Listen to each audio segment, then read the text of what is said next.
भगवान गणेश जी के जन्म की कथा। करुणा सिंधु बंधु जन जन के, सिद्धि सदन सेवक सुखदायक। कृष्ण स्वरूप अनूप रूप अति, वेदन विदारण बोध विधायक। सिद्धि बुद्धि सेवित सुषमा निधि, नीति प्रीति पालक वरदायक। गणेश जी का जन्म और उनके प्रादुर्भाव से जुड़ी अनेक कथाएं वर्णित हैं। वह किन परिस्थितियों में जन्मे और किन परिस्थितियों में उन्हें गज का सिर धारण करना पड़ा, इसके संबंध में बहुत सी कहानियां हैं। आज हम आपको ब्रह्मवैवर्त पुराण की श्री गणेश जन्म से जुड़ी प्रसिद्ध कथा के बारे में बताएंगे। मंगल मूर्ति श्री गणेश की पूजा केवल पंचदेवों में ही सबसे पहले नहीं होती, बल्कि 33 कोटि देवों के अर्चन में भी श्री गणेश अग्रपूज्य हैं। श्री गणेश की अग्रपूजा हो भी क्यों नहीं, माता पार्वती के पुण्यक व्रत के कारण साक्षात गोलोकनाथ भगवान श्री कृष्ण ही पार्वती के पुत्र के रूप में अवतीर्ण हुए थे। अतः श्री कृष्ण और गणेश दोनों एक ही तत्व हैं। पर ब्रह्म परमात्मा श्री कृष्ण के अतिरिक्त संसार में किसी वस्तु का अस्तित्व नहीं है। भगवान ने स्वयं कहा है, मेरे सिवा जगत में किसी भी वस्तु की सत्ता नहीं है। सूत में गुंथी हुई माला के मणियों की तरह सभी वस्तुएं मुझ में गुंथी हुई है। मनुष्य अपनी श्रद्धा के अनुसार मेरे जिस स्वरूप की उपासना करता है, उसी स्वरूप में उसकी श्रद्धा को मैं बढ़ा देता हूँ और वह अपनी श्रद्धा के अनुसार मेरे द्वारा विहित फल को प्राप्त करता है। भगवान श्री कृष्ण ही गणेश के रूप में आविर्भूत हुए हैं। इस संबंध में ब्रह्मवैवर्त पुराण के गणपति खंड में एक सुंदर कथा है। जैसे भगवान श्री कृष्ण अनादि हैं, वैसे ही जगन माता दुर्गा प्रकृति स्वरूपा है। पर्वतराज हिमालय की पुत्री के रूप में प्रकट होने के कारण इनका नाम पार्वती हुआ। पर्वतराज हिमालय ने अपनी पुत्री का दाम्पत्य संबंध परब्रह्म के अंशरूप भगवान शंकर के साथ स्थापित किया। विवाह के बहुत दिन बीत जाने पर भी पार्वती जी को जब कोई संतान नहीं हुई, तो उन्होंने भगवान शंकर को अपना दुख बतलाया। भगवान शंकर द्वारा पार्वती जी को पुण्यक व्रत के लिए प्रेरित करना। भगवान शंकर ने पार्वती जी से कहा, मैं तुमको एक उपाय बतलाता हूँ, क्योंकि तीनों लोकों में उपाय से ही कार्य में सफलता प्राप्त होती है। भगवान श्री कृष्ण की आराधना करके पुण्यक नामक व्रत का 1 वर्ष तक पालन करो। यद्यपि भगवान गोपाग्नेश्वर श्री कृष्ण सब प्राणियों के अधीश्वर हैं, फिर भी वे इस व्रत से प्रसन्न होकर तुमको पुत्र रूप में प्राप्त होंगे। शंकर जी की बात मानकर पार्वती जी ने विधि पूर्वक पुण्यक व्रत किया। व्रत की समाप्ति पर उत्सव मनाया गया। इस महोत्सव में ब्रह्मा, लक्ष्मी जी सहित विष्णु, समस्त देवता, ऋषि मुनि, यक्ष, गंधर्व, किन्नर व सभी पर्वतराज पधारे। भगवान शशांक शेखर और सर्वदारिद्रदमनी जगत जननी के सुप्रबंध का क्या कहना। जहाँ शचीपति इंद्र दानाध्यक्ष, कुबेर कोषाध्यक्ष, भगवान सूर्य सबको आदेश देने वाले और वरुण परोसने का कार्य कर रहे थे। भगवान विष्णु का व्रत के महात्म्य तथा गणेश की उत्पत्ति का वर्णन करना। भगवान विष्णु ने शंकर जी से कहा, आपकी पत्नी ने संतान प्राप्ति के लिए जिस पुण्यक व्रत को किया है, वो सभी व्रतों का सार रूप है। सूर्य, शिव, नारायण आदि की दीर्घकाल तक उपासना करने के बाद ही मनुष्य कृष्ण भक्ति को पाता है। कृष्ण व्रत और कृष्ण मंत्र संपूर्ण कामनाओं के फल के प्रदाता हैं। चिरकाल तक श्री कृष्ण की सेवा करने से भक्त श्री कृष्ण तुल्य हो जाता है। पुण्यक व्रत के प्रभाव से स्वयं परब्रह्म गोलोकनाथ श्री कृष्ण पार्वती के अंक में क्रीड़ा करेंगे। वे स्वयं समस्त देवगणों के ईश्वर हैं, इसलिए त्रिलोकी में गणेश नाम से जाने जाएंगे। चूंकि पुण्यक व्रत में उन्हें तरह तरह के पकवान समर्पित किए जाएंगे, जिन्हें खाकर उनका उदर लंबा हो जाएगा, अतः वे लंबोदर कहलाएंगे। इनके स्मरण मात्र से जगत के विघ्नों का नाश हो जाता है, इस कारण इनका नाम विघ्न निघन भी होगा। शनि की दृष्टि पड़ने से सिर कट जाने से पुनः हाथी का सिर जोड़ा जाएगा, इस कारण उन्हें गजानन कहा जाएगा।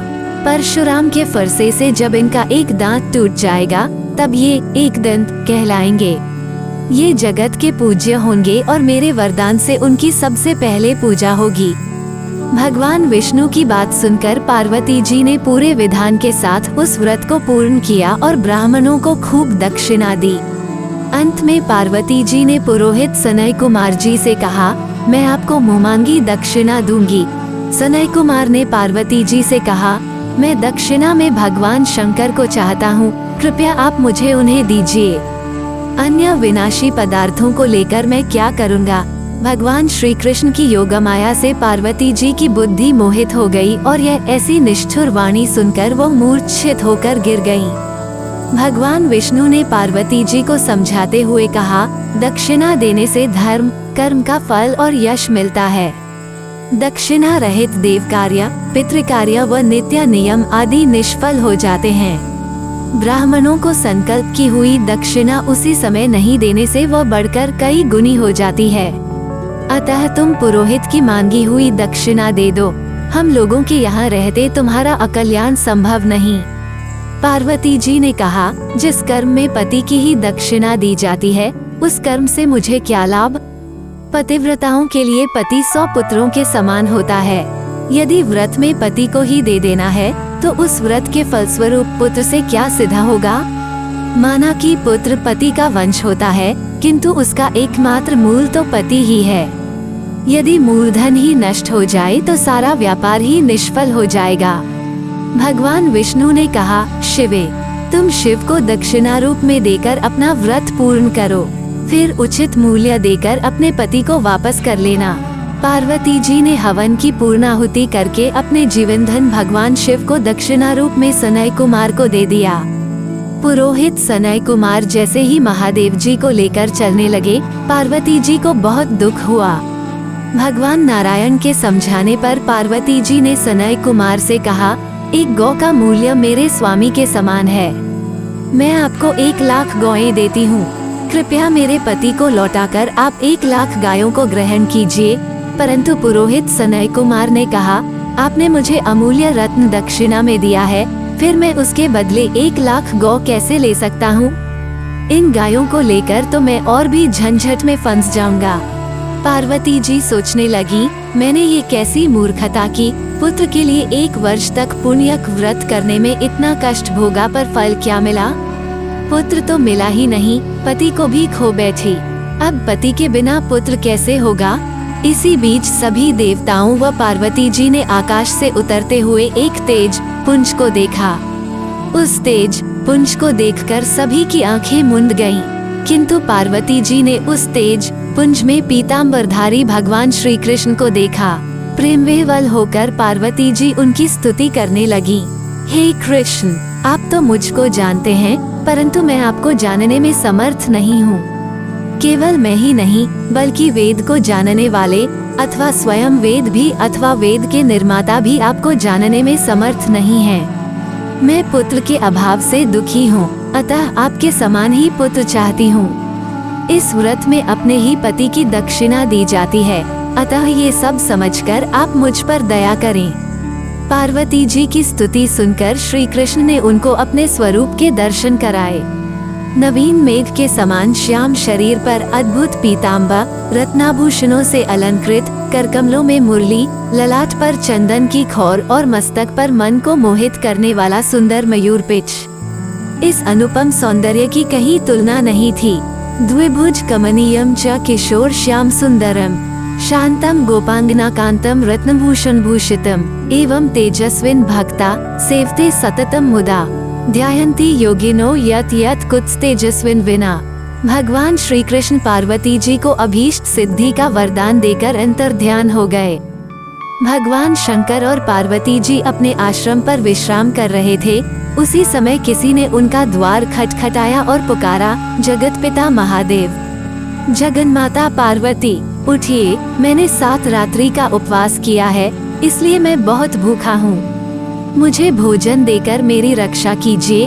पार्वती जी ने देखा एक अत्यंत वृद्धा दुर्बल ब्राह्मण फटे व मैले कपड़े पहने उनसे कह रहा है, मैं 7 रात तक चलने वाले व्रत के कारण भूख से व्याकुल हूँ।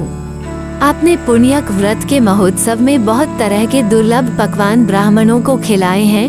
मुझे आप दूध, रबड़ी, तिल गुड़ के लड्डू, पूरी, पुआ, मेवा, मिष्ठान, अगहनी का भात व खूब सारे ऋतु अनुकूल फल व तांबूल इतना खिलाओ जिससे ये पीठ से सटा मेरा पेट बाहर निकल आए, मेरी सुंदर तोंद हो जाए और मैं लंबोदर हो जाऊं।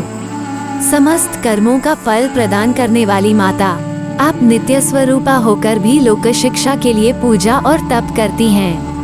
प्रत्येक कल्प में गोलोकवासी श्री कृष्ण गणेश के रूप में आपकी गोद में क्रीड़ा करेंगे। ऐसा कहकर वो ब्राह्मण अंतर ध्यान हो गए और आकाशवाणी हुई, हे पार्वती, जिसको तुम खोज रही हो वो तुम्हारे घर में आ गया है। गणेश रूप में श्री कृष्ण प्रत्येक कल्प में आपके पुत्र बनकर आते हैं। आप शीघ्र अंदर जाकर देखिए। भगवान श्री कृष्ण इतना कहकर बालक रूप में आश्रम के अंदर बिछी शैया पर जाकर लेट गए और शैया पर पड़े हुए शिव जी के तेज में लिप्त हो गए और जन्मे हुए बालक की भांति घर की छत को देखने लगे। पार्वती जी ने अत्यंत सुंदर बालक को शैया पर हाथ पैर पटक कर खेलते हुए देखा और भूख से उमा ऐसा शब्द करके रोते देखा तो प्रेम से उसे गोद में उठा लिया और बोली, जैसे दरिद्र का मन उत्तम धन पाकर संतुष्ट हो जाता है, उसी तरह तुझ सनातन अमूल्य रत्न की प्राप्ति से मेरा मनोरथ पूर्ण हो गया। माया रूपा पार्वती का यह व्रत लोक शिक्षा के लिए है, क्योंकि त्रिलोकी में व्रतों और तपस्याओं का फल देने वाली तो ये स्वयं ही है। इस कथानक का यही संदेश है कि कठिन लक्ष्य को भी मनुष्य अपनी अथक साधना और निष्ठा से प्राप्त कर सकता है।